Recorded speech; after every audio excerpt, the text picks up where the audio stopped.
শহীদ দিবস উপলক্ষে বর্ণাঢ্য আয়োজনে সেজেছে মাগুরা সরকারি হোসেন শহীদ সোহরাওয়ার্দী কলেজ প্রাঙ্গণে অবস্থিত শহীদ কেন্দ্রীয় শহীদ মিনার। ভাষা শহীদদের প্রতি শ্রদ্ধা জানাতে ২১শে প্রথম প্রহরে হাজার হাজার মানুষ শহীদ মিনারে আসেন। ফুলে ফুলে ভরে উঠে বাঙালির শোক আর অহংকারের এই মিনার।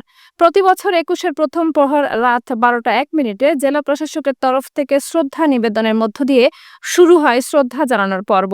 এরপর একে একে বিভিন্ন রাজনৈতিক দলের নেতৃবৃন্দ, সাংস্কৃতিক ও সামাজিক সংগঠনের নেতাকর্মী সহ ২১শে প্রথম প্রহরে শহীদ বেদিতে পুষ্পস্তবক অর্পণ করে ভাষা শহীদদের প্রতি শ্রদ্ধা নিবেদন করেন।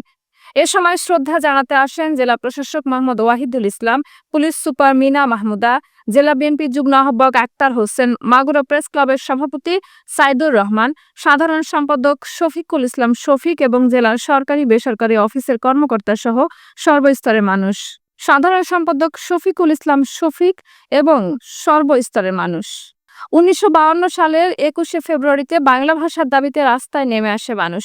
জারি করা হয় ১৪৪ ধারা, ভেঙে ফেলা হয় শোষকের শৃঙ্খল। রক্তে ভেসে যায় রাজপথ, গুলিতে বিদীর্ণ হয় বুক। শহীদ হন রফিক, শফিক, সালাম, বরকত, জব্বর সহ নাম না জানা আরো অনেকে। ভাষার জন্য প্রাণ দিয়ে ইতিহাস গড়েন তারা। বাংলা পায় রাষ্ট্রভাষার মর্যাদা। ৭১-এ জন্ম নেয় স্বাধীন ও সার্বভৌম বাংলাদেশ। মাতৃভাষার জন্য প্রাণ উৎসর্গের এই দিনটিকে জাতিসংঘ স্বীকৃতি দেয় ১৯৯৯ সালে। অমর ২১শে এখন আন্তর্জাতিক মাতৃভাষা দিবস। ২১এর চেতনার প্রতীক শহীদ মিনার এখন এশিয়া, ইউরোপ, আমেরিকা, অস্ট্রেলিয়া সহ বেশ কয়েকটি মহাদেশের বহুভাষিক চেতনার স্মারক।